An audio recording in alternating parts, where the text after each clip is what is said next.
Hello and welcome to another episode of the Undercut podcast with my friend, longtime OG of the channel, the one that they call Justin P. How are you doing, sir? You know what? It doesn't matter how you are doing because there are very many F1 threads at which we need to pull.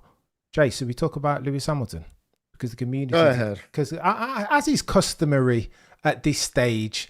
Come on, Jet. Like we have to. We owe it to ourselves. This is the origin story of the channel. Indeed, us arguing, going back and forth about Sir Lewis Hamilton. Here are the two strands of the argument as I put them forth today.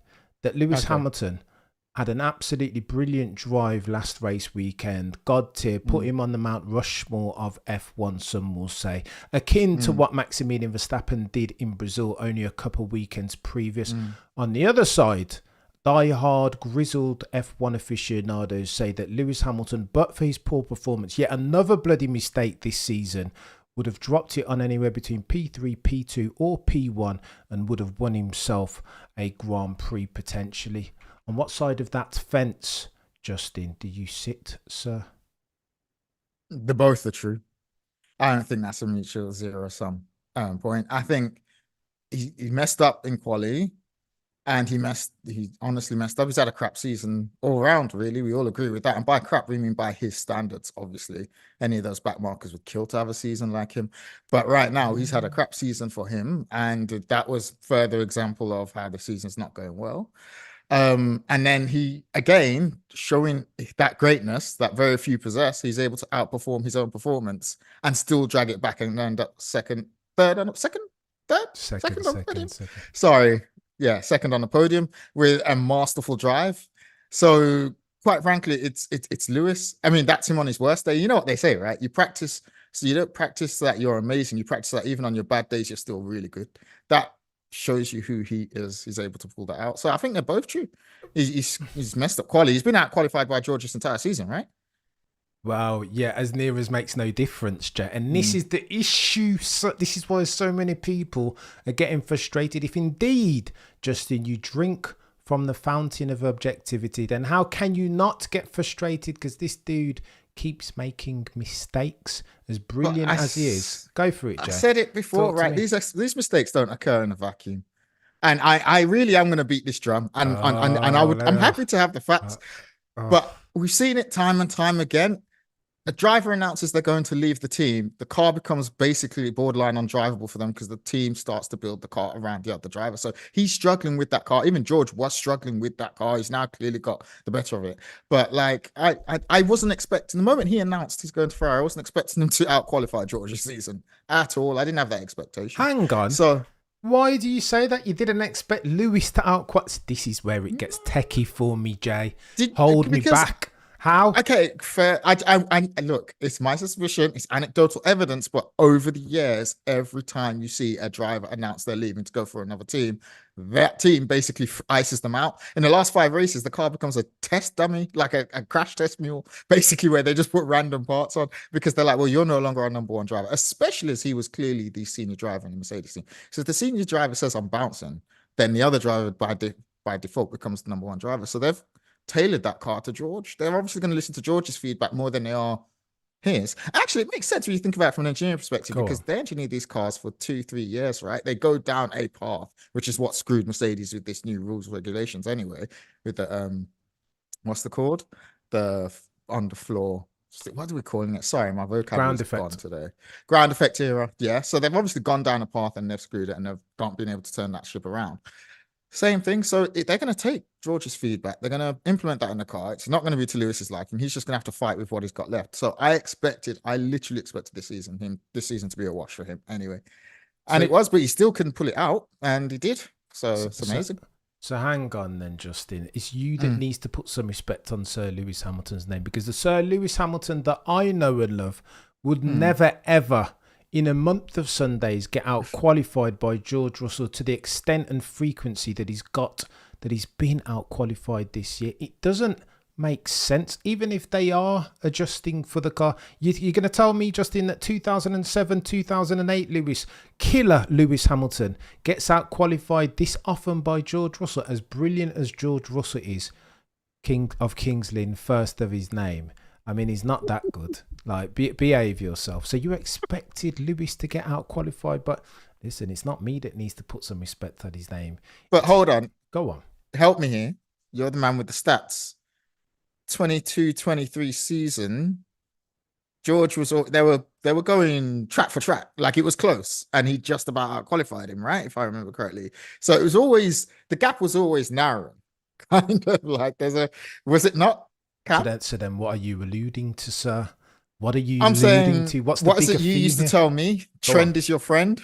Until there is a bend. This is right. This is what you used to say to me. Listen to me. I'm surprised that you're taking this stance, though. Just in expecting you to come out and destroy me. The reason it's easy to take this stance is because, as you said, Saturday was a mess. Sunday was a masterclass. He still got it, and I think next season's going to be the true watermark, the benchmark for me in terms of where he's at. Like, he's obviously going to have to adapt to a Ferrari chassis, etc., and all the way that team works, etc. But if he flops next season, then I'm like, yeah, no, it's time to might be time to hang up the old helmet. But hang on, Justin. Are you insinuating that Lewis Hamilton will retire? Surely he'll go on ad infinitum in extremis in perpetuity. He can go on to it as 1,000 years. Or how very dare you? Highlander, right? How very dare you, Justin, insinuate so basically, that Lewis Hamilton I've rambled a lot.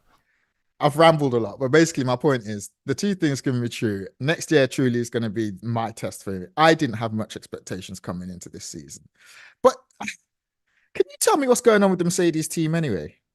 Honestly. No, bruv. I cannot. I have no idea. The unpredictability is insane. Yeah, and all of a sudden they've got thousands of people. I'm like, are they just it feels like they're taking shots in the dark, just seeing what sticks. Yeah, well, that's the issue, right? They're throwing the dartboard at the darts. That makes sense. Why not? And again, Adrian Newey doesn't start. I don't know what's going on, but I don't know why they did so well this weekend. No, that is wild to me. Yeah, and people often say, I've heard lots of F1 aficionados say it's harder to explain why you're fast than to comprehend why you're slow, and I think that's what they're experiencing every time they get around these cold climbs and the tyres switch themselves on better than do the other cars. They're like, hang on. But then maybe have you seen the dual axis steering video, Justin? Yeah, I haven't seen the video, but I saw you bring it back up and I'm like, I thought that was banned. I know it's banned, Justin, but that doesn't mean that they might not be doing what an F1 team does as standard and pushing the boundaries even. I don't know. Did you present hard evidence? I did present. Listen, go and follow the F1 Diplomat on Twitter. Have a watch of the video. It is techie, sir.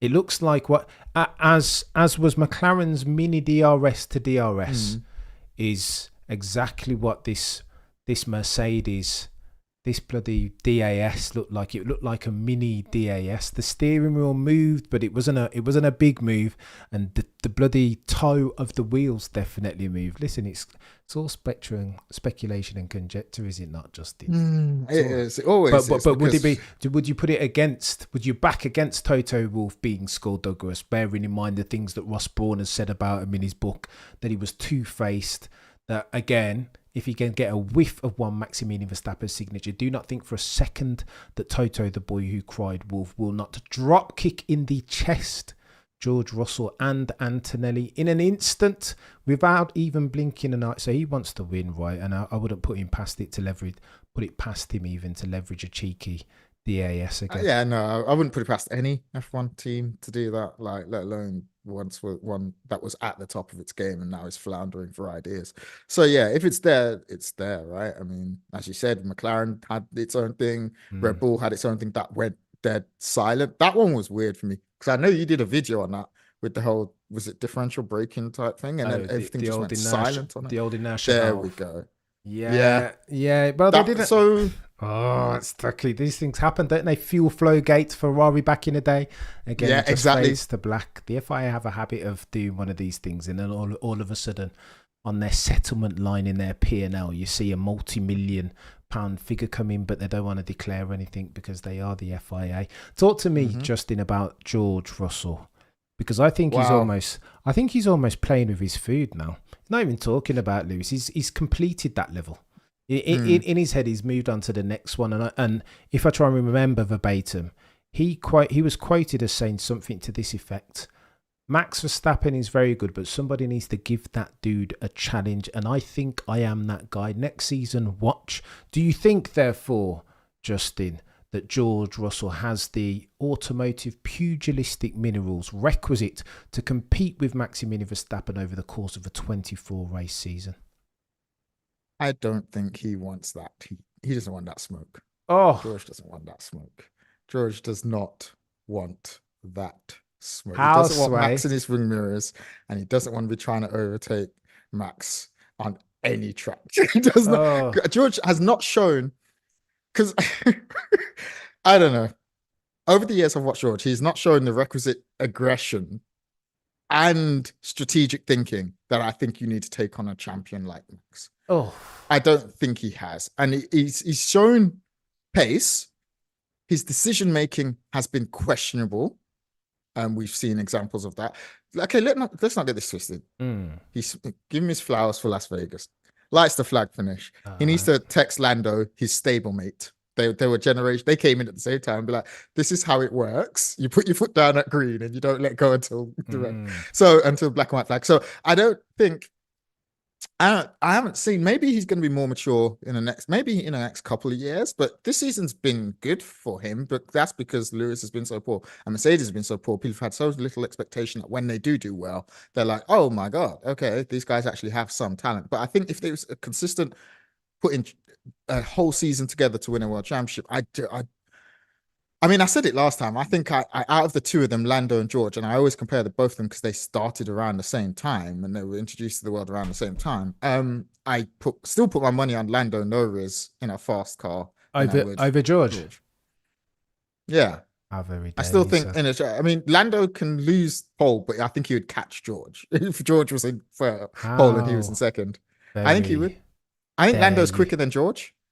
I think Lando is quicker than George, but I think on his day, Lando is quicker than Max. But what does that mean? I'm sorry, what? On his day, Dutch Grand Prix, 20 Can you say seconds. that louder, please? I didn't hear you. No, listen, this is the Justin, I'm not even going to repeat it, though, because I know why you're going to try and extrapolate it and twist my word and make a knave for fools. Here's what I will say. To win a championship isn't just, you can't, speed is the foundation upon which you build your championship house, right? That's true. But there are so many other layers and levels and flaws. Lando Norris is proof positive of that. Lack of mental fortitude, poor execution.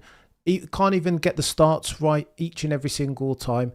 Fails to manage the PR and media. Missed the glass half empty. Hold on, I can't say that. He's one of the most popular drivers on the grid. He's very good at the PR, bro. Well, they've done internal polling. Serious, He's Justin? in like top 3 consistently. People serious? love Lando. No, let me tell you what happened to Lando and Norris. Yeah, Lando thought that it was sensible to open his mouth after the Dutch Grand Prix. Probably his best performance this season.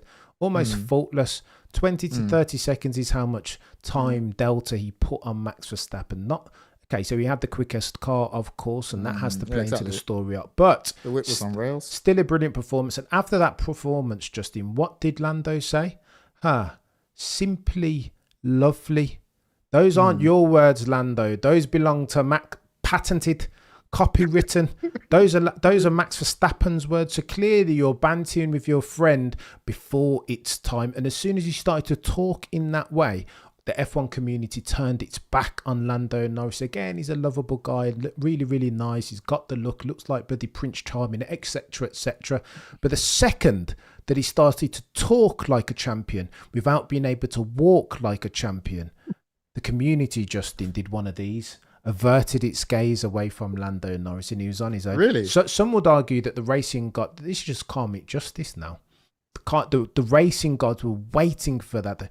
Don't talk the talk. We know this, right? Don't talk the talk before you walk the walk. Or if you're going to talk it before you walk it, you best make sure what happens shortly thereafter is that you do some walking, Lando Norris. And sadly for him, that's why when you say George, Lando over George, speed in absolute terms, I might defer to your infinite wisdom, Jay. But in terms of getting it done over a 24 race championship, you're having a laugh, sir. George is serious. Help me out here again. I defer to your knowledge. Has George ever been in Lando's position, as in being No, able to no. actually exactly? So I have a feeling once we see George in that position, we may see him do similar mistakes. We may see him crumble. He hasn't had 6, 7 poles to throw away. so, True, so, true. so let's see what happens when he's in that position. But he smashed it in Las Vegas. I'm not going to take that away from him, just Mate, as your boy Max did as well. They smashed it. They just did their race and just George, took George. care of business. But yeah, I still think Lando is quicker than George, and I still think I don't disagree with back you, to the but Lewis point about go. Lewis not doing well on the Saturday. I mean, what can I say? What did you think was happening there? Oh, with Lewis. Yeah. Oh, mate, why do you throw to me on these subject topics about which I'm not allowed to speak? Look, so there's something going on with Lewis and the symbiosis of his driving style and those very mercurial tyres issued by Pirelli. Towards the end, it's a habit now.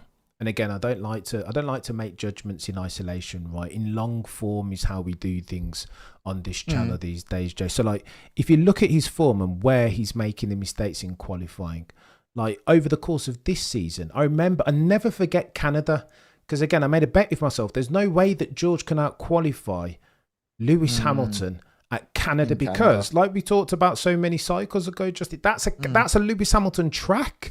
Wall of Champions. They didn't win his first race ever. Like, that's Lewis's territory. And if George can out qualify Lewis around there, then Houston, we have ourselves an issue. And he was on for a pole lap this year until turn 13, 14, Wall of Champions. Again, snap oversteer. That now, Justin, is becoming a trend. Not that Lewis Hamilton makes mistakes, but that he's making his mistakes in qualifying in critical periods, Q2, Q3, at the end of the track each and every single time. So something's going on. I don't like the fact that these it feels like Snowflake F1, right? If these guys and girls are having to manage their tyres over the course of a hot lap. Interrupt you there, because I think there is a quote of George saying, we have no idea how these tyres are going to react from one session to 100%. The next. There's a variance between FP1 and FP3, for God's sake. So what? So like, it's more art than science in terms of managing these tyres. But I defer to your encyclopedic knowledge. We've been moaning about tires since God knows how long. I remember like last set of regs all the way from 2014 to 2020 or 2016 to 2020. People were like, oh, they're not on the limit. We need Pirelli to make these tires a bit more degrade, less of a rate of degrade, or reduce the rate of degradation throughout the race, because people are having to manage it. So is this not just a feature? It's a feature, not a bug, of F1 in terms of tire management. Yeah, well, yeah, 100%. I think it's a symptom. It's par for the course now. The cost of doing business. Here's what's going on in my very noddy F1 mind, Justin. Here's what I think's going on. It's the symbiosis of Lewis's driving style, again, super aggressive, particularly on turning. So the combined entry for the turn is where Lewis is always going to like there is a tax to be paid if you're a tyre on a Lewis Hamilton car. Hence why 9 times out of 10 when he's making these errors, it's on the exit, right? He's done something on the entry and then he feels it. It's like either a snap oversteer that costs him time or something of that ilk. But I think it's the symbiosis, the cause is the symbiosis of Lewis's style plus these very mercurial tyres, plus these very mercurial ground effect, very aerodynamically sensitive ground effect cars. Plus, it's the W13, the younger brother of the W13 that couldn't get anything right. So that it's a very complicated causality pie, isn't it? But I think each of those will contribute a percentage. It's just which one of those is the greater as a percentage. Yeah, and I mean, I guess the other side of the argument is George has got the better of them. But as I said, I mean, he's had the car tailored. I think that he's had the car tailored to his style more than George Lewis. Are you drinking from the fountain of sabatage, Justin? No, it's not sabotage. I said that in the last podcast. It's not sabotage. It's just a way of telling if one team's work. Like if an employee's going out the door, you need to do the handover. True. And we're going to Yeah. make sure whatever new process that employee comes in with is going to be the new dominant process because they're now doing the job. You're not. You're leaving in X amount of I months. like I don't understand. It's not sabotage. I like They're what you've not. said. They're not putting spanners in his footwell to Well, slow down his car. if you talk to Mama Cameron, Justin, she'd have you not believe that sabotage is exactly what's No, going on. because And many it wouldn't make any sense to sabotage him so massively because they still care about the constructors. Mercedes still care about the constructors. That's hefty change. So I don't understand. Like it's only Red Bull that can afford not to care about the constructors because they're clearly being paid. Go on then, Justin. Let me see that and raise you this. If I try and argue sabotage for a second, as Mama Cameron would have me do, is there more value in boosting the confidence? Because you know that George trades in this as a currency. Oh well, Lewis Hamilton is one of the greatest of all time, and I'm beating him. So, you know, you've seen George do that one, and he just leaves. Everyone. Yeah, no, right. That's fair. I would do the same. Bang. Okay, so for Mercedes, I beat him in a foot race. Right. So if they're invested in George Russell PLC going forward for the next 2 to 3 to 4 years, Yeah. is there not more value in boosting up George's confidence, having him know that he can roundly, in inverted commas, beat Sir Lewis Hamilton with whatever frequency that he wants? Because he has had Lewis under manners, to my surprise. Is that from Mercedes and Toto's perspective, is there not more value in that than is in the Constructors' Championship? No, because money's money at the end of the day. But Mercedes have never lacked for funds, right? They've never, funding isn't, do you know what I mean? They've always placed really well in the constructors, but you'd still always want more money. I don't think so, Justin. The money's never So come. hold on, you're telling me they would sacrifice constructors' money and placement in the constructors' championship just for the sake of making George feel nice because he's not challenging for drivers. I don't just know to make him feel good. And also, I think your medium-term horizon's a bit too long because the way, as you said, and as a lot of people have identified, the way Toto has absolutely feathered the bed for Antonelli tells me that after one season, Antonelli's going to have a dodgy season. Obviously, he's going to need to get used to the car, but 26, 27, that's the number one driver. If Jordan, like I have a feeling, because the way Toto's, so I think if he starts pulling out, I mean, if he does any, oh mate, I keep saying this, but if Antonelli if he outqualifies George at least once or twice next season, everyone's going to go mad. And I have a feeling they're just going to be like, okay, well, this is where we are now. He's the guy. He's the guy because he'll do it so quickly and so early on in his career into the thing. So I think at the end of the day, these are run like businesses. I don't think they're going to sacrifice constructors for the sake of someone's confidence who's not even challenging for the drivers' championship. Do you see George challenging for drivers' championship next year? I don't know about next year. Look, the road to the drivers' championship in 2025 and or thereafter goes through Maximilian Verstappen. And I've said, Justin, when we had that last conversation after COTA in 2021, I still stand by that. Some of the things that I'm seeing this dude do, there is no way that he can't be Neo in the Matrix, Justin. There is no way. It just doesn't make any sense at this point. I've watched Brazil back more than a few times now, and I just don't understand. I don't see, other than anybody on that grid not named Sir Lewis Hamilton, they may as well forget about it. They will need stuff. They will need a car that's much quicker than, you've seen it, like you rate Lando highly. I rate Lando highly. He was dealing with a car in H2 of this year that was much quicker than Red Bull's, than Max Verstappen's, and where was he couldn't get anything done. He's traumatized by the experience that Max Verstappen brought to his door. He was unprepared, woefully, just didn't have the tools requisite to meet with the challenge that Max Verstappen brings each and every single race. So I think it's something, and Lewis spoke to it, didn't he? Lewis said he's worried about Max Verstappen for next year because he's going to be hard to beat. Mate, he's doing something. The more that I watch about this dude, let's talk. You've segued me very nicely on to Max Verstappen, Justin. Since we're talking about this dude, 4th championship, joins hallowed, rarefied air alongside the likes of Prost, Schumacher, Hamilton, Fangio. I think he's one of Overtal 2. Finger boy, this is true. Saw you doing it in my peripheral, of course. How dare I miss him? Deliberate Freudian slip, any? Look, let me say this of Max, I don't. I'm starting to try. I'm watching all the clips now and going and doing my research and watching Off the Beaten Track on Viaplay with a view to try and understand. Justin, help me, sir, because I still don't understand how this dude is. How did he beat Lando Norris, who's a very, very good peddler, if not brilliant, in a slower machine than him? How is Because he? he's the best one out there right now. Oh, come on. That was a slam dunk question. Is the best one out there right now. Hang on. So, you know, the reason why I ask you, because when we talked about this many cycles ago, you weren't prepared. How many cycles? Mate, a few. 3 years? 4 years? A few.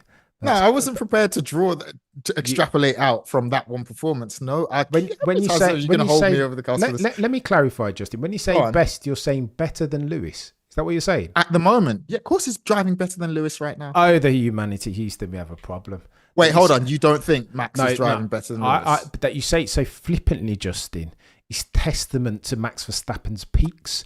You never said this, mate. When we had this conversation in 2021 and I told you... No, not in 2021, because I didn't think he was. Oh, yeah, okay, fair. But now you think come on. This, Justin, is chaos. We're breaking news here.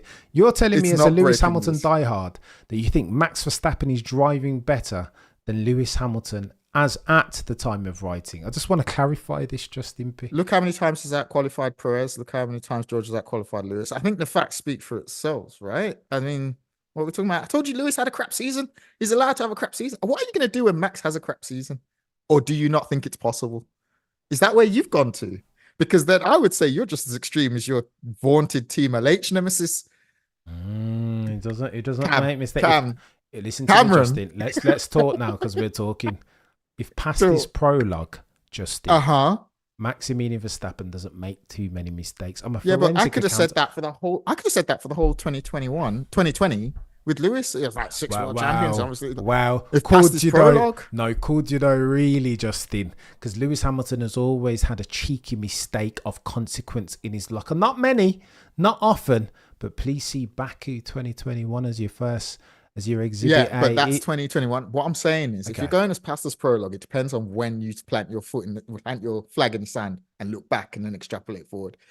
I'm saying, of course, it's possible that Max can have a shit season at some point in his career. Otherwise, you said like that's a bit extremist. Everyone can have a shit season. I'm not saying that. I'm not saying that. Don't be daft. I'm not saying that. I'm not. Sometimes it just comes out, Justin, and it can't be helped. Per my botched intro. Do you know what I mean? Listen, I'm not saying that Max Verstappen won't have a bad season at some stage. All I am saying is that it will be of such insignificant consequence that it was near as makes no difference trend to zero. You know when Charles Leclerc makes a mistake and he yeets it into the barriers if he's trying to let everybody in the F1 community know. Paul Ricard so many moons ago. That's how Charles.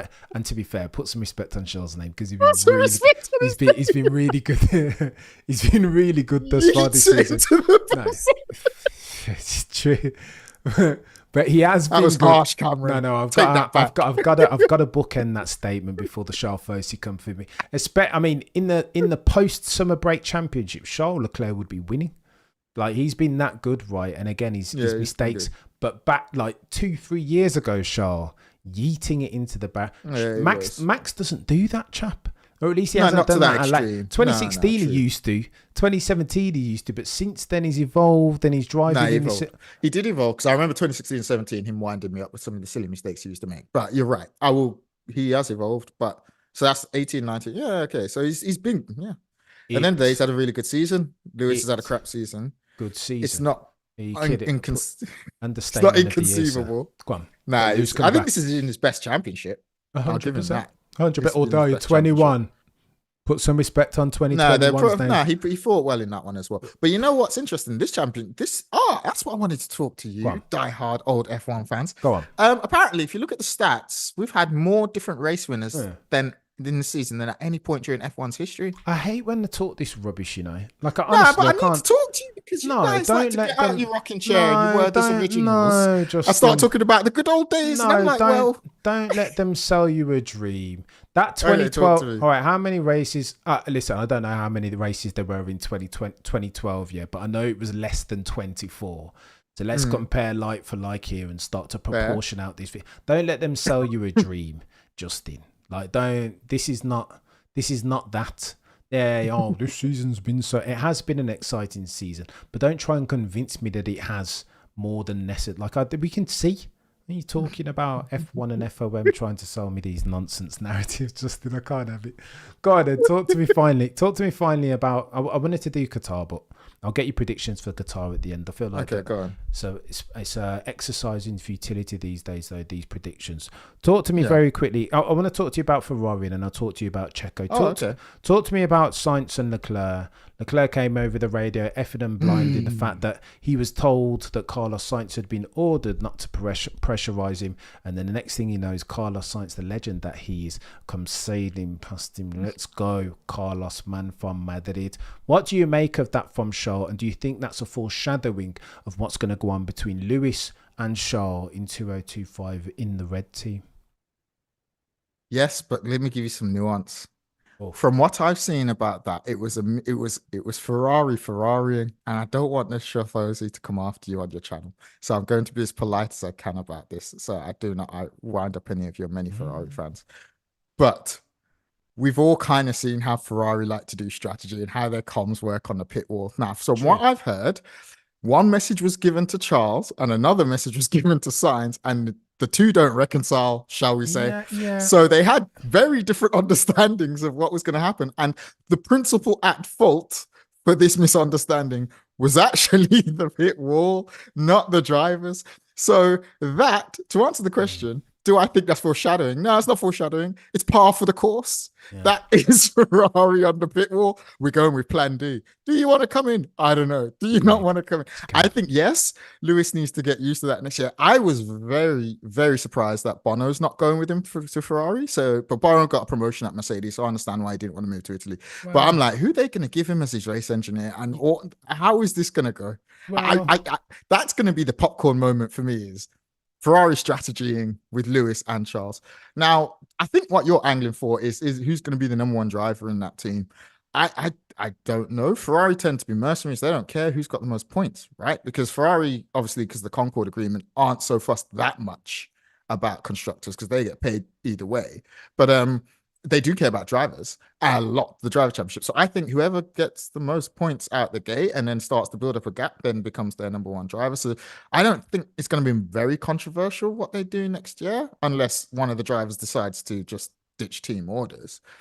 As it appeared Sainz had done, but actually from what we've now further understanding that it was actually a miscommunication between the drivers and the pit wall. So do I think it's foreshadowing? No, I just think Lewis can have a frustrating time with that pit wall though, like anyone has had. I mean, they got better when they got a new chief strategist mid-season, wasn't it?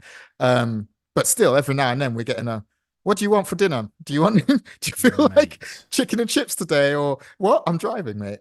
So I think we're still gonna, I don't know. I don't understand Ferrari's. It's been so consistent over the years. It's crazy. And I'd love for an old F1 head to sit me through. I'm like, were they always this inconsistent with understanding strategy? I don't understand how strategy can be such an Achilles heel for a team that's been so dominant and been around for the longest running team in F1. It doesn't make any sense to me. It's weird. It's just weird. I don't know. What are your thoughts? I think the amorphism that you're looking for, Justin, is Hanlon's razor, that you should never attribute that which you can chalk up to stupidity, to malice. They don't know what they're doing. Forgive them, Lord. It's Ferrari, Cam. It's Ferrari. Of course, they know what they don't know what they're doing. You saw Carlos Sainz pit and then not pit. Like, what are they just not even... Into Michael. Cheers, Michael, for reminding me of the chat. Pit and then not pit. Carlos Sainz, Michael says, had beef with the pit lane entry that, by the way, he was asking the FIA to paint on so that he could see, and then listen. So what we're talking about here, yeah, the inconsistency with FIA, bro. We just nothing. Nothing. That's fine, yeah. Well, the new dude and they were praising the new dude for like doing something that they'd advise him to do X, Y, and Z, and then they came back at the track the next morning and he'd done X, Y, and Z. They were like, that was fine. This Rue Marquez is a new a paradigm shift as far as his competence. Nailed it. And then look what happened. And then look at that. My man swerves in. Even an investigation. Can you imagine it wasn't even noted. Yeah, of course. It wasn't even noted in the race. I was like, what's going on? And then they went to, what's his name, on the floor, and he pulls out the chapter and verse. I can't remember his name because his name's blanking. Ted, the commentator. No, it wasn't. Yeah, it was Karun Crofty. Chandhook. Yeah, No, yeah. Karun Chandhook pulled it out. He was like, Course. "Oh, it's this chapter, it's this thing, it's this," because he's got that encyclopedic photographic Mm. memory, obviously. And so he pulls it out. Nothing from the FIA. Anyway, I'm not yeah. interested. I don't know who's at fault here in this toxic relationship, Justin. Us as F1 fans for expecting something new from the FIA, or the FIA for just being so consistently inconsistent. Plus a change, as they say. Let me ask you finally on this, Justin. Checo Perez was once your boy a very long time ago. A long time. Thank you. I'm glad you added that. I mean, the beauty of having a mind is the ability to change it, is it not, Justin? Yes, it and I will is. salute you for that. But just stating the obvious, for context and table setting, what happens to Checo Perez next? What do Red Bull do? If you're Christian Horner, what's the move? If you're going to replace him, who do you replace that chap with? Well, we know who it's going to be and who it's not going to be. Go on, It's do more than spill likely the going to- beans. Well, okay. You know what? I said that with way too much certainty in my chest. Okay, let me dial that back. I think it's going to be Liam Lawson. Oof. It's not going to be Tsunoda because of, from what I hear about the Honda dealings, and obviously Honda are going over to Aston Martin, so Red Bull are not happy with that, and so he's just never going to get promoted forever. Even though he's most improved driver. No, are we not going to give him most improved driver award for the last couple of seasons? Wow. I think we should. Anyway, fine. That's a conversation for another day. But yeah, it's going to be Liam Lawson and Verstappen, and Liam's going to basically go and hold station, and Checo's going to go off into the distance. I don't know, retire, chill, sell product, live his life. He's got kids, right? So he's just going to chill, right? Maybe he'll open a YouTube channel, start a YouTube channel like Nico did. How very dare you put some respect on? How very dare you utter the word Checo in conjunction with how Nico Rosberg, champion, man who gave everything to beat a driver who had so much more talent than him in 201. So behave yourself. Checo Perez doesn't have, honestly, he can't even hold a candle to Nico. Listen, get rid of him now. I've said it already. Wait, what? Hold on. Get rid of that chap now, Justin. Did I stutter? Get rid of him now. I don't care about the end of the season and all this stuff. Look, there is more risk in keeping Checo Perez, man formerly known as the Mexican Minister of Defense, than there is keeping him. Get rid of him. What's the risk? There's less risk getting rid of him than there is keeping him now. What is the risk in keeping him? What do you mean? What the risk? Well, okay, go on. Is there getting this sponsorship on it? So it's obviously a money game. No, but it's not a money game. When you do the maths, Justin, he's net. He's net negative even. They're paying 40 million and he's cost them 5 million. He brings in 20. Like what? He crash damage this year. How do you got access to their books? Crash damage this year, Checo Perez has been 4.8 million. And then he's cost them. But we don't know how much he's bringing in sponsorship. Anywhere up to 20 million. Oh, okay. 20 million. Well, so go on, do this maths then. Very basic. Yeah, no, it's fine. I can do it. And then how much is it? And then how much on top of that, not aforementioned, does he cost them in constructors' prize money that he's lost at them? And then watch this, Justin. I'll see you that, and I'll raise you this as well because we need to account for this holistically now. How about the amount of team morale? Because remember, those Red Bull bods, the guys and girls at Milton Keynes in their factory, are going to lose themselves 40% of their bonus by dint of Checo Perez's not insubstantial performance. So you tell me why they need to keep him now. He's a fair point. Cancer at that team. Whoa. Gangrene. Needs to get cut. No, he's not a cancer because cancer is someone that is toxic to the team. No, but it is upsets the team dynamic. But Justin, it is toxic now. Didn't hear me just tell? No, it's not got anything to do with Max. Max would prefer a rear gunner, not too close, not too hot, not too cold. Okay, but those guys, look, if you're looking to build a fast car, then there is lap time in a motivated, inspired team. Is there not? A workforce, yeah, agreed, 1,000,000%. 100%. Yeah. So now your argument is he's messing up with the workforce. How is he not, Justin? How can you argue against? Because there must be a reason they're not getting rid of him. What? Justin, so what? Can I ask you? What financial. Do you think? No, it's financial. There's a couple of reasons I'll tell you, and let me just say this to bookend that point. Actually, go on. There's a tie a boat in this. Justin, I don't know how much. In fact, I do know how much those guys are getting. Like anywhere between 500 and £1,000 per race when Max Verstappen wins. I don't know about their year-end bonus, but let me tell you this: I don't even need to put like absolute term integer numbers to it, Justin. If I'm getting paid a fiver in bonus and you cost me £3, I'm gonna be fuming. I just don't even care. I'm gonna lose my mind for some of those cheap because you can't even get out of Q1, Jay. Are we? Is this F1 or is this like bumper cars? Like, Okay, then so I go revert back to your point. If that is the case, we're looking on the outside. We are from the outside looking in. If that's the case, why and keep say him? 7% of what you said is true, why are they keep him? He's clearly making up for something somewhere. I'll tell you why they kept him. So just before the summer break, Christian and Helmut Marko convened the meeting on the Monday. So the Monday after summer break, they were due to sack him. However, Checo Perez, being a god-tier politician apparently, and he knew on that very same Monday, he had a documentary coming out that Liberty Media had rubber stamped, yeah. I disagree with this documentary theory. You don't believe in it? Well, Liberty Media, the word on the F1 curve. We're talking about Christian Horner and Helmut Marko. Listen to me. The word on people the F1 who would curve. sell. Listen, they don't care about no documentary. No, historically, they've been very trigger happy as far as Gasly and Kvyat. They and do Albon. not care. True. They don't care. True. But Liberty Media, apparently, if word on the F1 curb is something in which you want to be invested, apparently Liberty Media on over that weekend before the Monday when they convened the meeting with a view to sack Checo Perez and put in there whoever, it doesn't matter, Lawson, Ricciardo, somebody. Apparently Liberty Media had a word and said two things. Firstly, we got this big documentary coming out with a view to sell and push forth the sport into growth markets. That's first. In Not Rindas Cabrón, the Checo Perez documentary, pretty much all that they talk about in there, Justin, is overcoming adversity and Checo Perez's resilience. At each and every single hurdle, somehow he's managed to overcome. Why you're going to waste away all that production money and all that editing by sacking him on the very day that it comes out. The optics are not good there, Justin. It looks like the left hand isn't talking to the right. And secondly, Liberty Media said we're due to go to Mexico. Mexico is a sellout, October the 27th, yeah.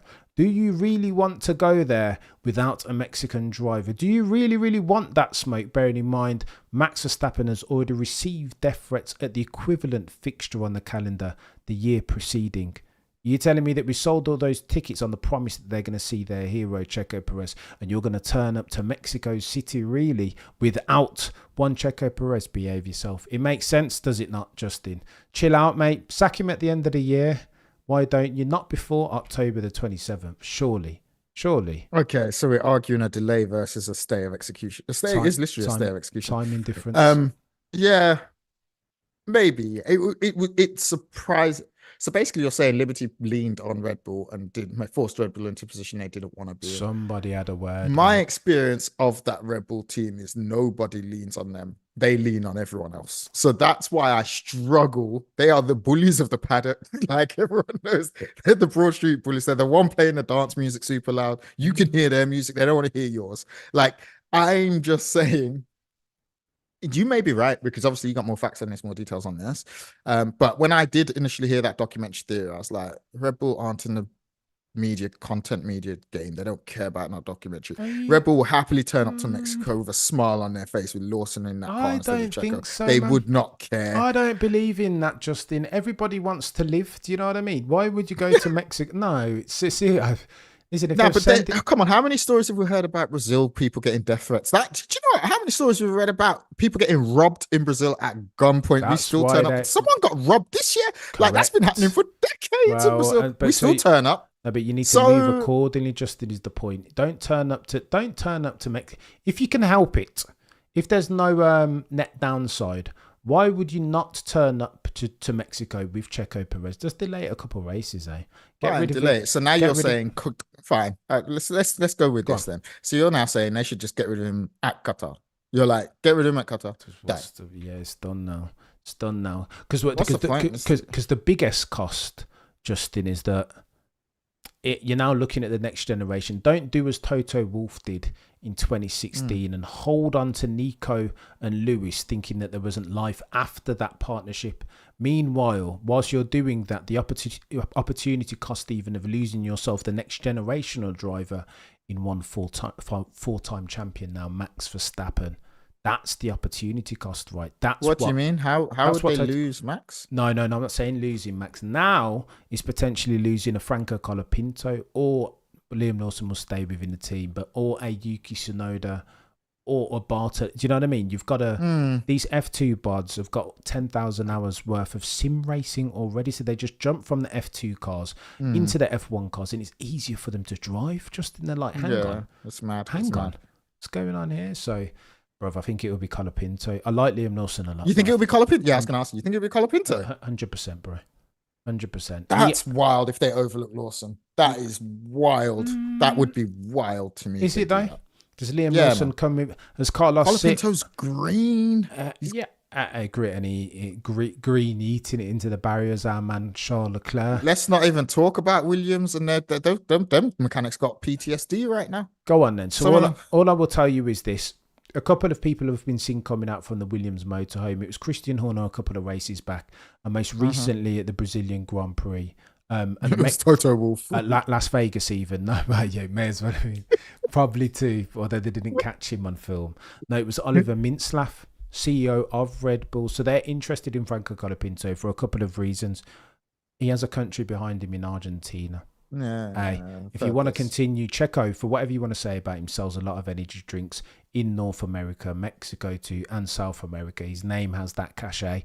You need somebody else, right, who can do that. Colapinto will come with Carlos Slim sponsorship money again, anywhere up to $20 million. That has to mean something. Plus, he's got the looks and the charisma and can work a room, and everybody thinks he looks like Ayrton Senna, so that has to stand for something. True. Yeah, no, it does. It'll be interesting. Yeah, you know what? It could happen. I think they're going to do it. But basically, it's just about the when, and your problem is it should happen now as opposed to at the end, at the season end. Why leave something for tomorrow when you can do it today, chap? It's enough now. I've seen enough. I don't need to see any more from Checo. You know what upsets me about Checo? I'll end it on this, Jay. Go on. Not dissimilar to Lando Norris. Checo he's always trying to talk like he's no, he doesn't. Checo does not talk much. Listen to me. Checo Perez is always trying to talk like he's the main character. I watched Checo and Max on a podcast the other day, like they did it in Brazil. Translation, I can't remember the name of the podcast. And I saw the way his demeanour. Like, I don't know if he's looking to seek I don't know what it is with Checo of late, but he talks as if he's Max. And for come on. This is one of your biases coming in. Bro. The man's allowed to have confidence in himself. He's a sportsman. No, confidence is what. No. George Russell has confidence in himself. He knows what time it is. That's why I'm kind of rooting for George Russell next year even. Okay. Checo Perez, though, has this thing. Like, he doesn't realise it's DEFCON 1. He doesn't realise that it's a stay of execution now, and that the sword of Damocles potentially in the next 90 days will have been wielded above his head. But he's not even in the seat when it comes to sword of Damocles, though. That would be Max in that seat. Listen, I'm saying I get your point, but I just feel like you don't like him. You don't like the look of him. You don't want to hear him talk. And the way because I know you can when someone rubs you the wrong way. The way they walk is a problem for you. No. Why are you breathing? Stop breathing so hard. You're not wrong. No. I think you've encapsulated it very nicely. That's and a not bombshell. Jay, we will call it a day. You've been a legend as always. Unless there is any other business, sir. No, that's it for now. Really, look forward to Qatar. Although, I will say, go on again. Shout out to Las Vegas. Everyone wanted that race to bomb. 2 out of 2. The last race was amazing. This race was good. Everyone thought it was going to be a crap race. I enjoy Las Vegas, and I'm happily going to wear that on my sleeve. If it does, and if next year is a good race. Genuinely, I think Singapore needs to look over its shoulder. And on that bombshell. I was just about to say, well, like just when I thought I was out of sacrilege jail Justin P brings me straight back in. This is how I know that you're a Drive to Survive generation fan, you know. Justin. Don't do that. Cam. Don't At do core, that, I know Cam. I'm not technically correct, but at core, it's all the glitz and glamours in it. It's not even that. The race was good. No one cares about the pomp and circumstance. That's Vegas. It is what it is. The race was good. I only tune in for the race and quality. No, I don't disagree. The race was good. So whether the Grand Prix is a good one, fit for purpose in 2024, as far as what F1's trying to do, that's another conversation for another day. So you've been a legend. Thank you guys for watching. All thank of you. Likewise. Afka, far too kind as always. Lucas, I'll come back to you later. Mods and Elite Peddlers, great for ad infinitum. Oh, and by the way, if you like yourself a cheeky podcast and you like hearing from Justin P's insights, be sure to go and check out the Not Your Crypto podcast on all good podcasting platforms. As always, between now and next time, remember to look but never stare.